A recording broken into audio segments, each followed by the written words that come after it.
O governo dos Estados Unidos anunciou novas sanções à Venezuela depois da apreensão de um navio petroleiro na tarde de ontem. Nosso editor de internacional, Fabrício Naires, que chega com todas as informações.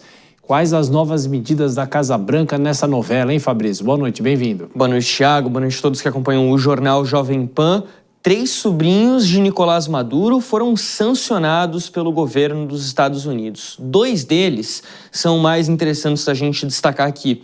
Frank Francisco Flores de Freitas e Efraim Antônio Campos Flores. Ambos haviam sido condenados em 2016 no estado de Nova York por tráfico de drogas. Foram soltos, indultados em 2022, numa troca de prisioneiros feita entre Estados Unidos e Venezuela, ainda durante o governo de Joe Biden. O outro sobrinho é Carlos Eric Malpica Flores.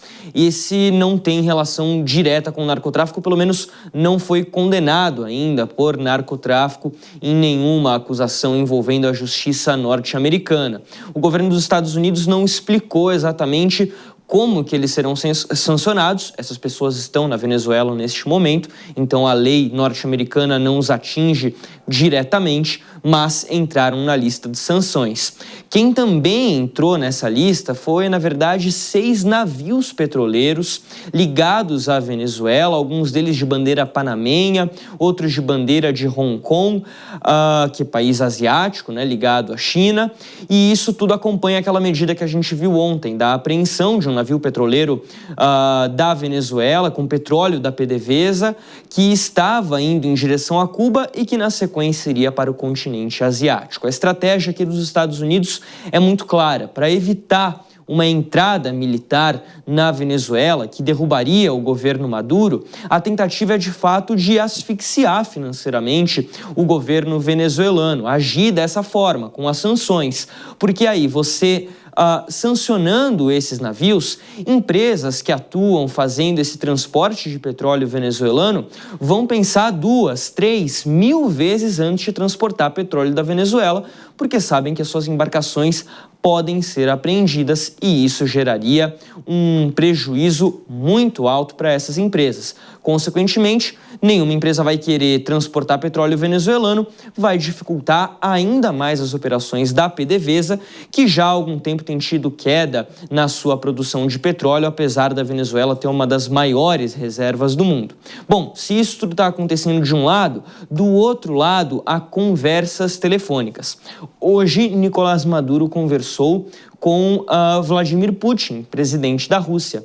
Essa ligação foi confirmada pelo Kremlin, que disse o seguinte, que Vladimir Putin queria reafirmar o apoio à política de Nicolás Maduro, que protege os interesses nacionais e a soberania diante da crescente pressão externa. A porta-voz, melhor dizendo, do Ministério das Relações Exteriores da Rússia também disse o seguinte, que o Kremlin espera que os Estados Unidos evitem um conflito total com a Venezuela, que provocaria consequências muito ruins aqui para o Ocidente. A Rússia dificilmente enviaria tropas para lutar ao lado da Venezuela, mas serve de apoio, pelo menos diplomático, nesse momento, e oferece a Nicolás Maduro possivelmente uma porta de saída ou de entrada para outro país, caso ele decida deixar o governo lá em Caracas. Quem também conversou com o governo venezuelano hoje foi o presidente de Belarus, Lukashenko, que é um aliado muito forte, Alexander Lukashenko, que é um aliado muito forte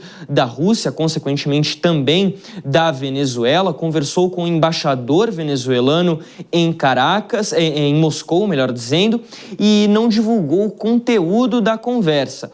Supõe-se que Lukashenko teria sido um dos líderes que teria oferecido um abrigo a Nicolás Maduro, a possibilidade de asilo em outro país, caso seja da vontade de Maduro deixar a Venezuela. Também informações de que o presidente Lula conversou na semana passada com Nicolás Maduro, a primeira ligação telefônica desde as eleições na Venezuela, quando o Brasil e Venezuela se afastaram diplomaticamente, as relações esfriaram bastante. Lula teria reiterado essa questão de que teme uma invasão norte-americana aqui na Venezuela, que corrobora bastante com aquilo que a gente comentou ainda nessa semana, né, Thiago, da fala de Celso Amorim, assessor especial da presidência para assuntos internacionais, sobre o que poderia ser uma guerra aqui na América do Sul. Pois é, nesse caso, o jogo de tabuleiro, os Estados Unidos vão andando as casas, né? Exatamente, vai andando de pouquinho a pouquinho, mas vai andando. Pouquinho a pouquinho. Bom descanso para você, até amanhã. Até amanhã.